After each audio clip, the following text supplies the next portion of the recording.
बताइए क्या क्या प्रॉब्लम पूछनी है।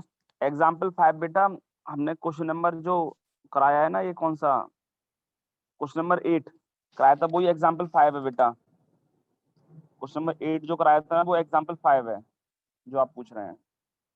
अब इसके बाद सर बताएं। कॉमन, इसमें एक समझ में नहीं आया, कॉमन कैसे लेना है जो बी वाला है।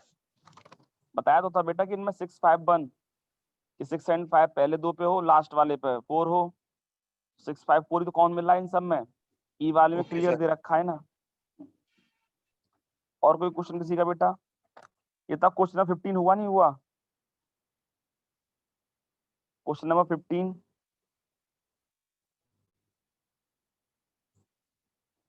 17 17 तो बेटा डायरेक्ट है, इसमें क्या बताना था मुझे, देखो। P A given B equal to क्या दे रखा है मैं, पी बी गिवन ए दे रखा है। तो इसमें क्या होगा, P A intersection B upon का पी बी और P B intersection A upon का पी ए। दोनों कट गए एक तरीके से, तो P A equal to P B. ये तो डायरेक्ट हो गया, डी ऑप्शन। अब बताइए और कोई क्वेश्चन पूछना है किसी को? क्वेश्चन नंबर 15 हुआ नहीं हुआ?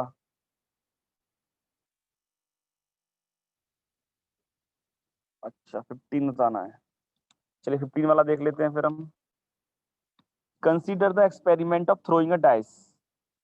तो बेटा थ्रोइंग अ डाइस देखा हमने, तो डाइस में कौन कौन से नंबर होते हैं?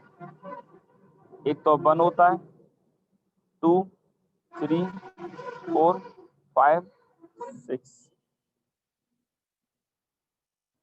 डाइस में 6 नंबर होते हैं। If a multiple of 3 comes up, throw the dice again. लिखा हुआ है बेटा, अगर 3 के मल्टीपल आते हैं तो 1 2 3 4 5 6, मतलब कि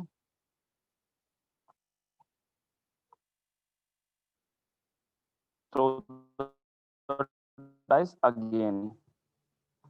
अब क्या दे रखा है, if coin show the tail, sorry कहते हैं if other number comes toss a coin. तो ये हेड और टेल सब चीजें दे रखी है हमें। गिवन द अब फाइंड द कंडीशनल प्रोबेबिलिटी कह रहा है। तो पहले सैंपल स्पेस देख लो बेटा, सैंपल स्पेस क्या क्या मिल रहा है हमें। एक तो मिल रहा है बेटा हमें 1 कॉमा एच, ठीक है बेटा। तो 1 comma H, 1 comma T, 2 comma H, 2 comma T, 3 1 3 2 3 3 3 4 3 5 3 6 4 H 4 T 5 H 5 T 6 1 6 2 6 3 6 4 6 5। ये टोटल सैंपल्स पे बन गए हमारे। 3 आने पर क्लियर लिखा हुआ है क्वेश्चन में बेटा, मल्टीपल ऑफ 3 आएगा तो डैश को दोबारा उछालना है आपको, और अगर कोई नंबर आता है तो आपको कॉइन उछालना था, तो हमने हेड टी लिख दिया सबके साथ। अब क्या कह रहा है, फाइंड द कंडीशनल प्रोबेबिलिटी। मैंने कहा हुआ है उसी को ई या ए मानेंगे जिसमें फाइंड करवा रहा हूं। तो कॉइन शोज अ टेल,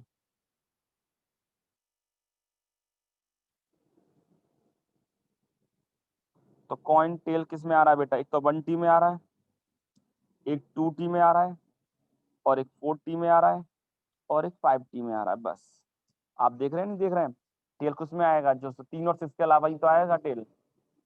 अब एफ क्या मांग रहा है अब हमसे, क्या दे रखा है, गिवन क्या है हमें, एटलीस्ट 1 डाइस शोज अ 3।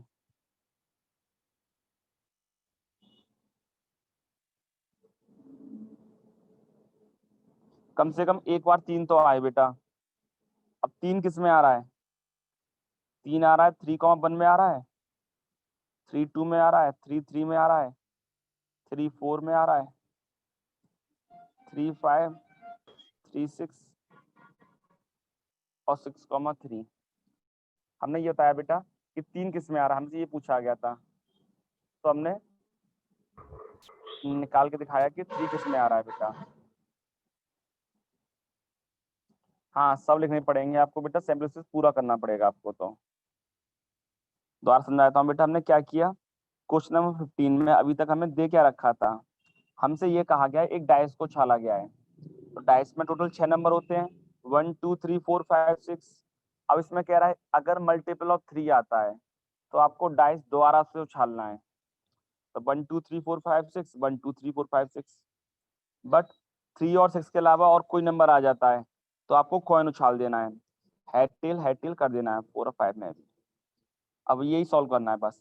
सैंपल स्पेस क्या लिखे मैंने, 1h 1t 2h 2t 3 1 3 2 3 3 3 4 3 5 3 6, क्योंकि 3 और 6 पर डाइस दोबारा चल रहा है ना इसलिए। और 6 में भी है 6 1 6 2 6 3 6 4 6 5 6 6। बट 4 और 5 पर हेड टेल हुआ है क्योंकि कॉइन उछलाता। कॉइन सोज अ टेल, तो ये लिख दिया हमने। एटलीस्ट वन डाइस सोज 3, ये भी लिख दिया हमने। 6 3 में भी 3 आ रहा था क्योंकि। अब इन दोनों कॉमन देखूं मैं जरा, क्या कोई चीज कॉमन मिल रही है दोनों में? नहीं, क्योंकि इसमें 3 चाहिए तो उसमें टेल आ रहा है, कॉमन ही नहीं है। तो 5। इस हिसाब से बेटा प्रोबेबिलिटी ऑफ इंटरसेक्शन एफ कितना हो गया? 0। और हमसे मांग क्या रहा था बेटा वो? ई गिवन एफ। तो अब इस हिसाब से ये क्वेश्चन खत्म हुआ। 0 अपॉन पी एफ 0 हो गया। ठीक है बेटा, और कोई क्वेश्चन पूछना है बताइए आप जरा। किसी को कोई और क्वेश्चन पूछना हो तो इस एक्सरसाइज का, वैसे पूरी एक्सरसाइज कराई दी गई है हमने। खत्म।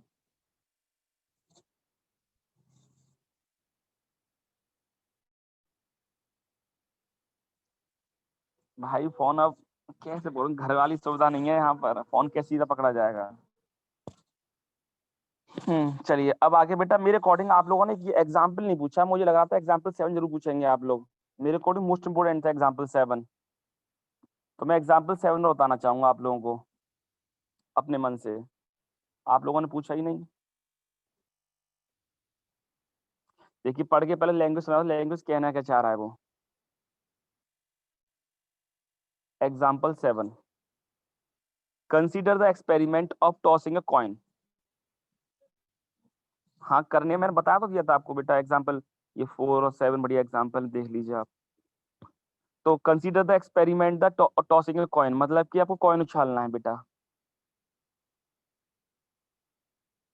तो कॉइन में दो चीजें होती हैं, एक हेड होता है और एक टेल होता है। If the coin shows head toss it again. दे रखा है मैं क्लियरली बेटा, अगर कॉइन पर हेड आता है तो आपको क्या करना है, दोबारा से कॉइन उछाल देना है। पर लेकिन if it shows tail then throw a dice. अगर बेटा दे रखा अगर टेल आ रहा है तो आपको क्या करना है, डाइस उछालना पड़ेगा। 1 2 3 4 5 6, ये हो जाएगा इसमें। तो find the conditional probability of the event that the dice shows number greater than 4, चीज दे रखी है हमें। सबसे पहले सैंपल स्पेस लिख लूं, क्या क्या सैंपल स्पेस मिले मुझे। तो एच एच एच टी, एक T1 मिला है मुझे, एक T2 मिला है, एक T3, एक T4, एक T5 और एक T6, यही तो दे रखा था। बस खाली क्वेश्चन नंबर 15 कराया है बेटा हमने। अब एग्जाम्पल 7 स्टार्ट किया है। तो हमने क्या किया, कॉइन को छालने के बाद बेटा सबसे पहले क्वेश्चन में दे रखा है हेड टेल। अगर हेड आने पर कॉइन को दोबारा उछाल देना है आपको, पर टेल आने पर डाइस फेंकना है बेटा। तो इसलिए हमने 1 2 3 4 5 6 पूरे ले लिए हमने। अब इसमें फाइंड क्या करवा रहा है, the dice shows number greater than 4, number greater than 4। ठीक है, तो 4 से बड़ा नंबर किस किस में आ रहा है बेटा? 4 से बड़ा नंबर एक तो 5 में आ रहा है और एक 6 में आ रहा है बस। एक तो T5 हो गया और एक T6 हो गया। पर लेकिन F में क्या कहा गया हमसे, given that there is at least one tell.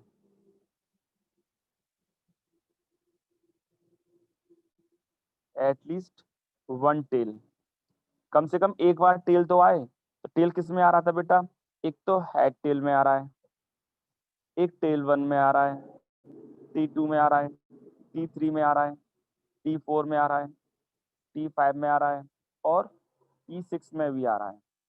यही तो कहा था नंबर ग्रेटर देन 4, तो 4 से बड़े नंबर ले लिए हमने 5 और 6, और एटलीस्ट वन टेल में कम से कम एक टेल ले लिया हमने। अब क्या कह रहा है वो, ई इंटरसेक्शन एफ निकालेंगे। आपको पता है ना कि जो फाइंड वाला पार्ट होता है उसे ई मानता हूं मैं हमेशा, मानते भी हैं, और एफ जो गिवन वाला पार्ट होता है बेटा। अब ई इंटरसेक्शन एफ, दोनों में कॉमन क्या मिल रहा है अब हमें, देखो T5 इसमें भी आ रहा है और T6 इसमें भी आ रहा है। T5 और T6, अब इन सब का हमें फॉर्मूला निकालना है। अब हमें P E given F formula होता है, लेकिन अब इनकी प्रोबेबिलिटी कैसे निकलेगी, समझे आप। अब हमें निकालनी क्या है, प्रोबेबिलिटी बेटा। तो probability of E intersection F, तो कोई बता सकता है कैसे सॉल्व करें इसको हम। देखिए मैं बताता हूँ, चलो। तो T5 है पहले। देखो आप एक चीज समझना बेटा, टेल आने की जो प्रोबेबिलिटी होती है ना कॉइन में, वो होती है 1/2। यहीं पर ही समझना। अब क्वेश्चन का थोड़ा सा मेन पार्ट शुरू हो रहा है। तो टेल आने की प्रोबेबिलिटी क्या होती है बेटा, कॉइन में 1/2। आपको मालूम है चाहे हेड हो तो अभी 1/2 है, और कॉइन में अगर टेल की बात करूं तो अभी वो 1/2 होता है। पर डाइस में कोई सा भी नंबर, चाहे 1 आए तो अभी 1/6 है, चाहे 6 आए तो भी 1/6 है, चाहे 5 आए तो भी 1/6 होती है। इसकी पता है टेल 5 की वैल्यू क्या हो जाएगी। मैं तो बेटा स्कूल में ही हूँ, खैर के पास हूँ मैं से। हाँ जी। तो बेटा ये कितना सॉल्व किया, समझ में आया कैसे ले लिया हमने, कि प्रोबेबिलिटी कैसे ली मैंने। टेल आने की प्रोबेबिलिटी क्या है बेटा, 1/2। आप समझ लेना, कोई भी कॉइन में कोई भी हो, चाहे वो हेड हो या टेल हो, सबकी प्रोबेबिलिटी क्या है बेटा, 1/2। पर इधर कोई भी नंबर हो, 1 हो, चाहे 2 हो बेटा, या 3 हो, या 4 हो, या 5 हो, या 6 हो, सबकी प्रोबेबिलिटी क्या है बेटा, 1/6 फिक्स होती है। तो ऐसे ही बेटा टेल आने की 1/2 मल्टीप्लाई करना पड़ा है हमें इसमें। तो इसका सॉल्व कितना आ जाएगा, 1/12 प्लस 1/12 2/12। पर पी एफ की प्रोबेबिलिटी क्या होगी अब पी एफ में क्या हेड टेल है, पहले तो हेड टेल है ना, तो 1/2 इंटू 1/2 प्लस टेल 1 के लिए 1/2 इंटू 1/6, क्योंकि टेल आने की 1/2 है और 1 आने की 1/6 है। सिमिलरली टेल आने की फिर 1/2 और 2 आने की 1/6। टेल और 3, टेल और 4, टेल और 5 और टेल और 6, मतलब कि सबका समझा दिया हमने ये। Sir video of. वीडियो आ तो रही, ऑन तो है, वीडियो ऑन है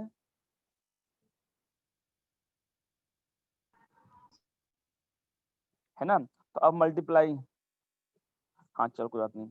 तो 1/2 इंटू 1/2 मैंने मल्टीप्लाई कर दिया बेटा। आप लोग बता दिया कि सुन नहीं पा, क्योंकि थोड़ा कैमरा थोड़ा मेरे ऊपर लगा हुआ है, मतलब कि मैंने हाथ पकड़ रखा है ऊपर की तरफ। अब घर वाला सिस्टम हो नहीं पा रहा है यहाँ पर। 1/2 बेटा 1/4, ये 1/12 प्लस 1 2 3 4 5 6, ये तो होंगे 1 2 3 4 5 6, तो 6/12 ये हो गया। कितना हो जाएगा, 3 और 6 9/12 हो गया टोटल। तो हमसे मांगा था क्वेश्चन में ई गिवन एफ, बस सिंपली आंसर हो गया।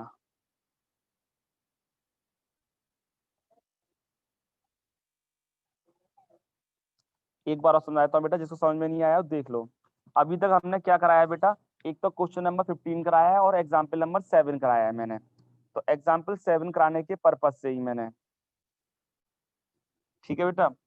तो अब इस बार क्या होगा, हमने पहले सैंपल स्पेस निकाली थे सब, H T T1 T2 T3 T4 T5 T6। अब ई क्या दे रखा है, नंबर ग्रेटर देन 4 कहा गया था, 4 से बड़े नंबर लिए हमने, और एटलीस्ट वन टेल कहा गया था, तो कम से कम एक टेल वाले ले लिए हमने सब ये।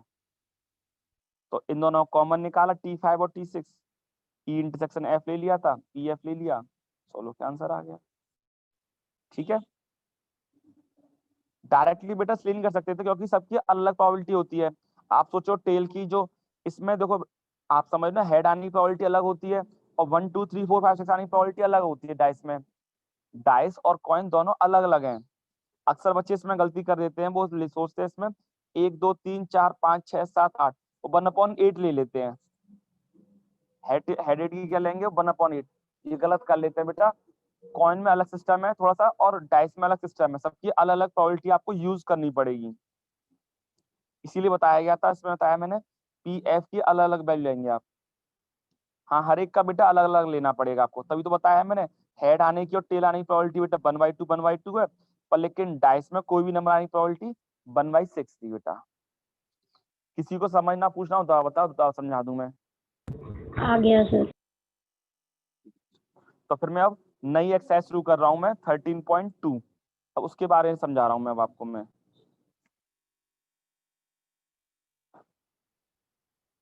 तो अभी तक हमने क्या पढ़ा दिया आपको, एक क्या कहते हैं कंडीशनल प्रोबेबिलिटी के बारे में समझा है। एग्जाम्पल 4 वो गर्ल्स वाला है, उसमें वैसे कुछ खास तो है नहीं है, समझाना है क्या एग्जाम्पल 4 भी? लो देख लो भैया एग्जाम्पल 4 भी देख लो, चलो पूछा गया तो देख लो एग्जाम्पल 4 भी देख लो।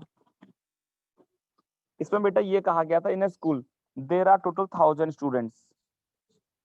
टोटल स्टूडेंट कितने हैं? 1000। उसमें out of which 430 are girls. Number of girls 430। अब it is known that out of 430 10% of girls study in class 12th। number of girls study in 12th कितना हो जाएगा? 10% of 430 that will be 43। अब दे दिया what is the probability that a student randomly studies in class 12 given that chosen student is a girl। चलिए ई क्या दे रखा है? Student study in 12th।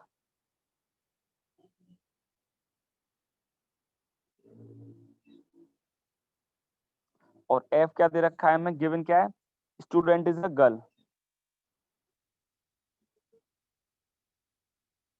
कितनी पढ़ती हैं लड़कियां टोटल? 43 हैं total.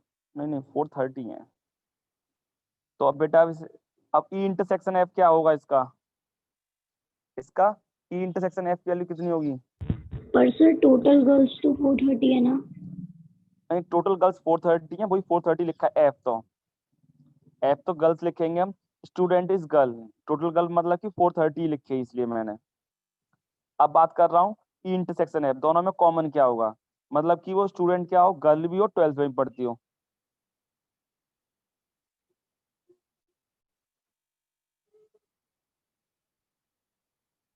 Student is girl and study in 12th। तो ऐसे लड़की भी हो और 12th में ही पढ़ती हो। कितनी लड़कियां हैं टोटल 12th पढ़ने वाली? टोटल 43 है बेटा। सबकी अलग प्रोबेबिलिटी निकाल लेंगे अब आप। तो ई इंटरसेक्शन एफ की वैल्यू कितनी हो जाएगी बेटा? Favourable upon total outcome. Total कितने हमारे? 1000। और ऐसे ही पी एफ की वैल्यू निकालेंगे आप बेटा 430 अपॉन का 1000। एक बात समझाता हूँ मैं। टोटल स्कूल में कितने बच्चे थे? 1000, जिसमें लड़कियां कितनी थी? 430। और 12th में पढ़ने वाली गर्ल्स की काउंटिंग कितनी है? 43। अब ये कह रहा है स्टूडेंट स्टडी इन 12th, ये तो ई है हमारा। और एफ क्या दे रखा है? Student is girl. Condition given क्या है? 430। तो ई इंटरसेक्शन एफ दोनों में कॉमन क्या निकल के आया बेटा? तो 43 तो लेंगे हम। मतलब कि ये पूछना चाह रहा है ना, स्टडी इन 12th और लड़कियां हो, वो लड़की हो लेकिन गिवन तो लड़की है ना मैं। तो 43 हो गया था टोटल, दोनों कॉमन पार्ट। मतलब कि 12th में भी पढ़ती हो और लड़की भी हो। ऐसे तो 43 बच्चे हैं सिर्फ, तो हमने 43 लिए हैं बेटा इसलिए। तो 43 अपॉन 1000 और 430 अपॉन का 1000, ये पूरा हमने सॉल्व कर लिया हमने इस हिसाब से। ठीक है, अब आगे हमें क्या निकालना है? ई गिवन एफ निकालना है, तो इन्हें डिवाइड कर दूंगा बस। यहाँ कर देता हूँ साइड में, अरे अगले पेज पे करना पड़ेगा। तो probability of E given F कितना होगा बेटा? Probability of E intersection F, तो 43/1000 और 430/1000, तो 43/430 दैट विल बी 1/10 या फिर 0.1।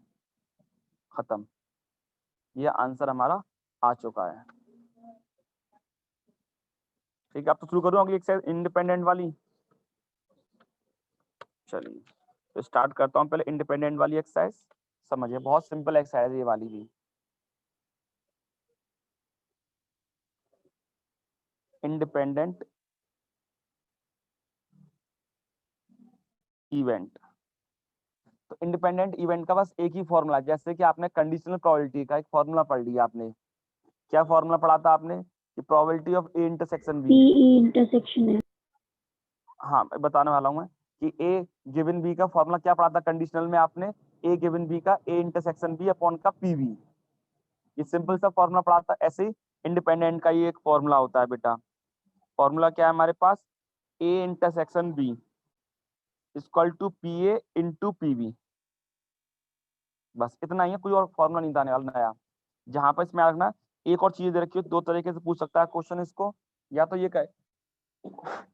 कहेगा हमसे इंडिपेंडेंट इवेंट कहेगा, या फिर एक और कह सकता है, ये भी कह सकता है इसमें क्या होता है, इसमें हमेशा repetition is not allowed. Repetition is not allowed, या फिर विदाउट रिपीटेशन रिप्लेसमेंट।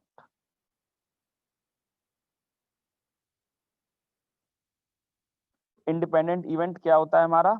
अब मैं बताना चाह रहा था आप लोगों को, इंडिपेंडेंट इवेंट उसे कहते हैं जिसके अंदर हम क्या इंडिपेंडेंटली वर्क कर रहे हो, फ्रीली वर्क करें हम। ठीक है, इसमें किसी का कोई कनेक्शन नहीं होगा। तो फॉर्मूला क्या है? इंटरसेक्शन बी का P A into P B. इसमें क्या होता है बेटा? रिपीटेशन इज नॉट अलाउड, एक तो पहली बात याद रखना, या फिर विदाउट रिप्लेसमेंट। ये सब तीनों चीजों वर्ड आएगा तभी ये वाला फॉर्मूला यूज करेंगे आप। जैसे कंडीशनल में बताई थी ट्रिक मैंने, ऐसे इसमें बता रहा हूँ, उसमें बताया था इफ और गिवन होगा, फाइंड वाला पार्ट होगा और गिवन वाला पार्ट होगा। ऐसे इसमें क्या होगा? या तो आपके लिए इंडिपेंडेंट लिखा हुआ आएगा, या फिर repetition is not allowed, without replacement, ये सब लिखा हुआ आएगा। और फॉर्मूला ये यूज करना है आपको, बस एक ही फॉर्मूला है। और किसी भी चीज को अगर इंडिपेंडेंट प्रूव करवा रहा होगा तो दोनों चीज LHS equal to RHS show करेंगे फिर हम। ठीक है, अब क्वेश्चन शुरू कर रहा हूं मैं। देखिए अब 13.2 पहला क्वेश्चन बेटा, बहुत सिंपल है, आपको हो भी रहा होगा शायद। इसमें बेटा पी ए की वैल्यू हमें दे रखी है 3/5, और पी बी की वैल्यू क्या दे रखी है आपको? 1/5। तो पी ए इंटरसेक्शन बी की वैल्यू क्या, फॉर्मूला क्या होगा इसमें मांग रहा है, और दे रखा है आगे हमें A and B are independent events.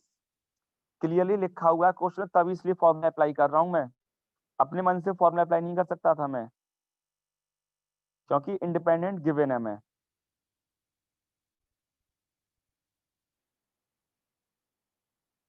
ठीक है बेटा, तो 3/5 मल्टीप्लाई बाई 1/5 दैट इज 3/25। अब question number 2।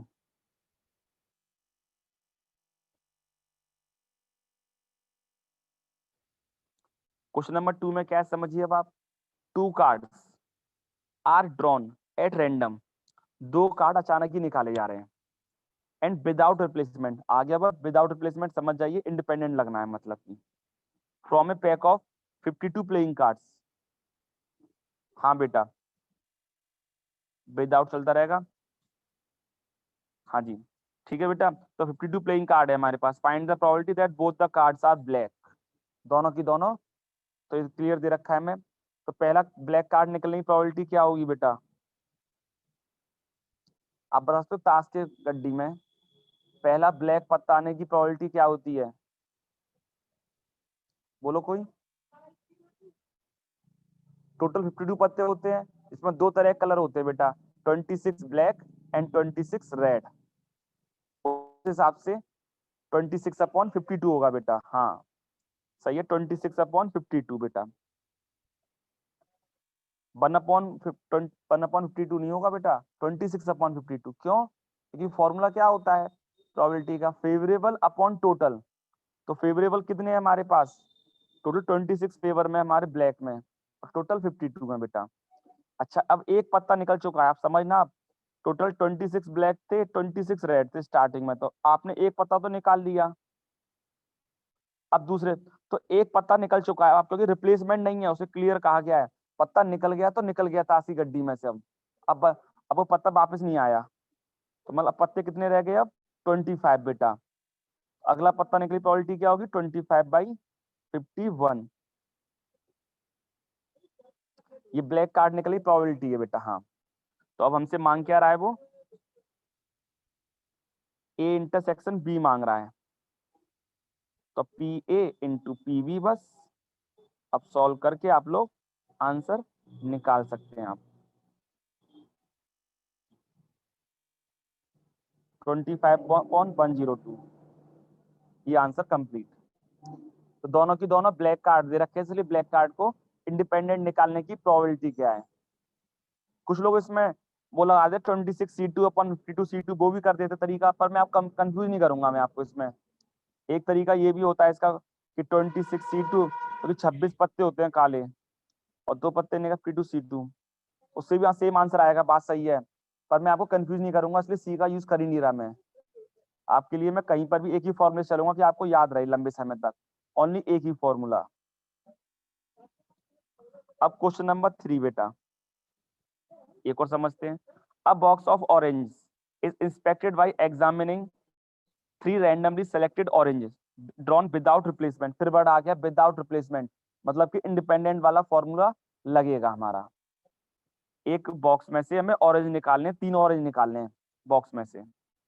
If all the 3 orange are good, तीनों के तीनों बढ़िया ऑरेंज आ जाते हैं, the box is approved for sale. तो बॉक्स क्या हो जाएगा, वो सेल के लिए अप्रूव हो जाएगा। पर लेकिन अगर वो बेकार आता है तो it is rejected. Find the probability that a box containing 15 orange out of which 12 are good and 3 are bad one will be approved for sale. बात समझे आप, मतलब कि उसके अंदर 12 तो गुड ऑरेंज है बेटा, और 3 क्या है, बैड ऑरेंज है। अब सेल कब होगा बॉक्स, तभी तो सेल होगा जब 3 ऑरेंज निकालेंगे हम तो बेटा, और तीनों की तीनों कैसे निकल के आए, बढ़िया ऑरेंज निकल के आए बेटा। बढ़िया ऑरेंज निकालने की प्रोबेबिलिटी क्या होगी, हमें उसको चेक करना है अब हमें। ठीक है, तो पहला बढ़िया ऑरेंज निकलने की प्रोबेबिलिटी क्या होगी, बता सकता है कोई हमें, बताओ। पहला बढ़िया ऑरेंज निकलने की प्रोबेबिलिटी क्या होगी इसमें, that mean P A 12/15, very good. चलिए नेक्स्ट, अब सेकंड वन बेटा। अब एक ऑरेंज निकल चुका है, विदाउट रिप्लेसमेंट कहा गया है, हाँ 11/14, वेरी गुड, क्योंकि 11 ऑरेंज रह गए होंगे।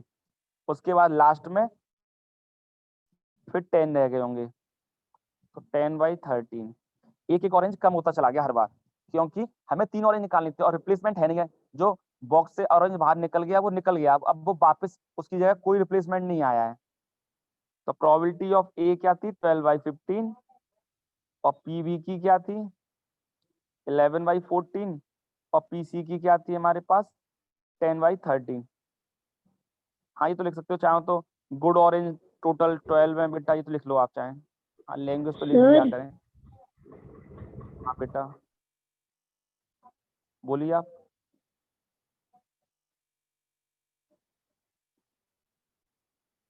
ठीक है, टोटल 15 थे। हाँ क्या समझ में नहीं आया, गुड ऑरेंज बेटा टोटल 12 है हमारे पास, बैड ऑरेंज 3 थे, टोटल सर 15 आपने थे। पीसी क्यों निकाला है?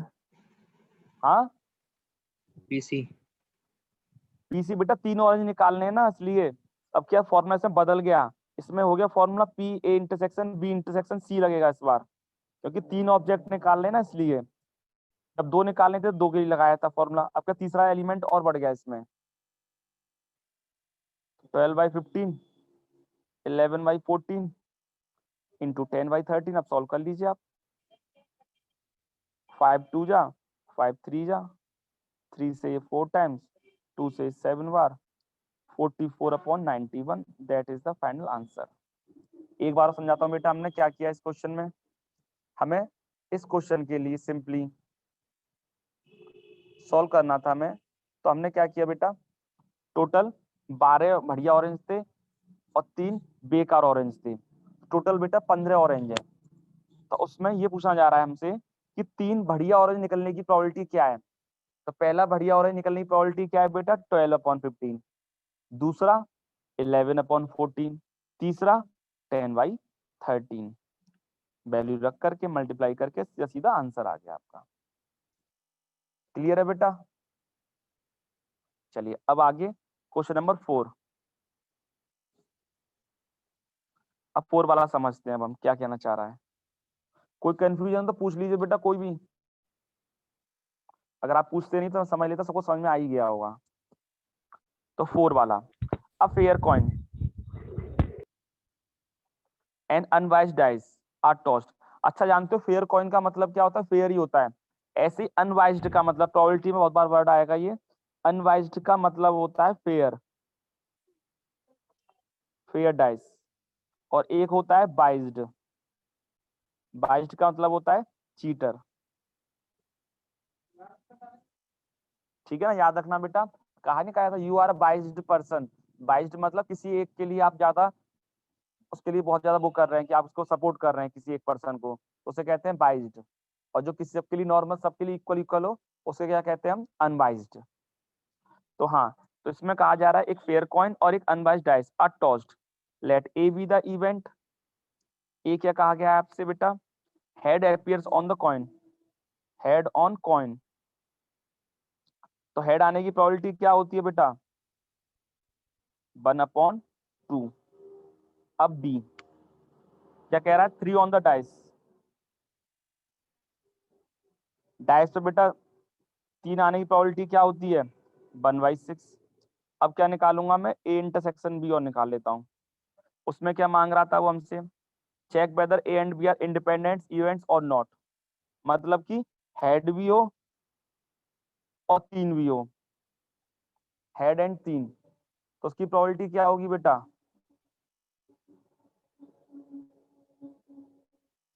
उसकी प्रोबेबिलिटी होगी 1/12।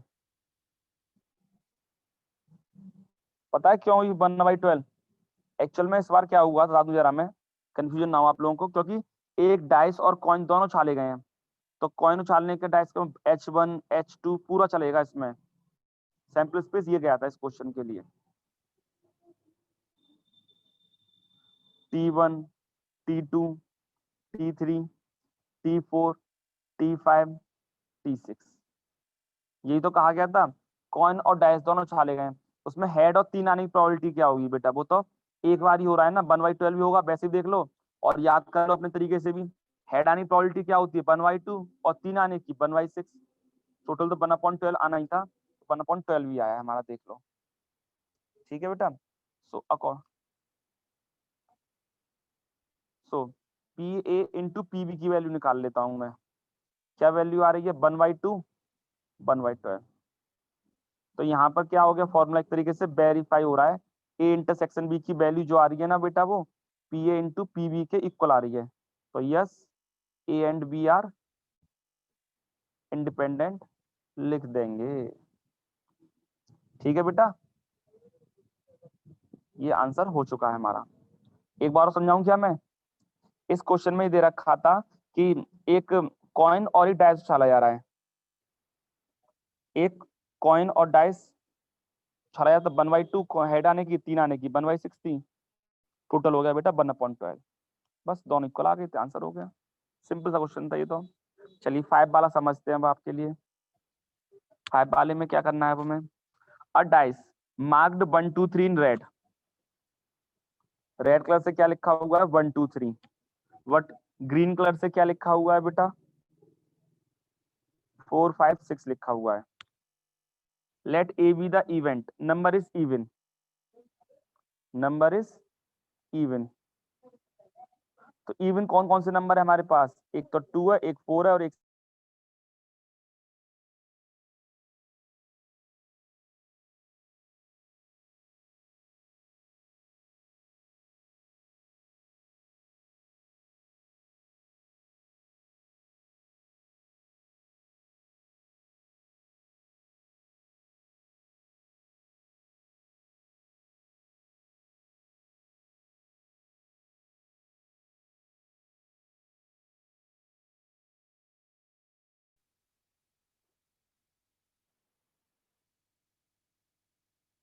Hence PA intersection B is not equal to PA into PB. दोनों इक्वल तो नहीं आ रहे हमारे, क्योंकि ये 1/6 आ रहा है, वो 1/4 आ रहा है, तो no, A and B are not independent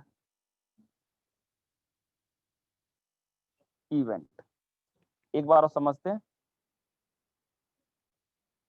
independent का मतलब है बेटा फ्रीली वर्क करना, कोई भी काम मतलब फ्रीली वर्क हो रहा है उससे हम इंडिपेंडेंट कहते हैं। बस फ्रीली वर्क मतलब कि हम गए अचानक ही रैंडमली हमने कोई सा भी ऑरेंज निकाल लिया, ये इंडिपेंडेंट था वर्क, बिना देखे हमने कोई काम फ्रीली काम हो रहा है और उसे रखा नहीं जा रहा, मतलब कि और उसे रिप्लेसमेंट भी नहीं किया जा रहा, हमने निकाल लिया तो निकाल लिया।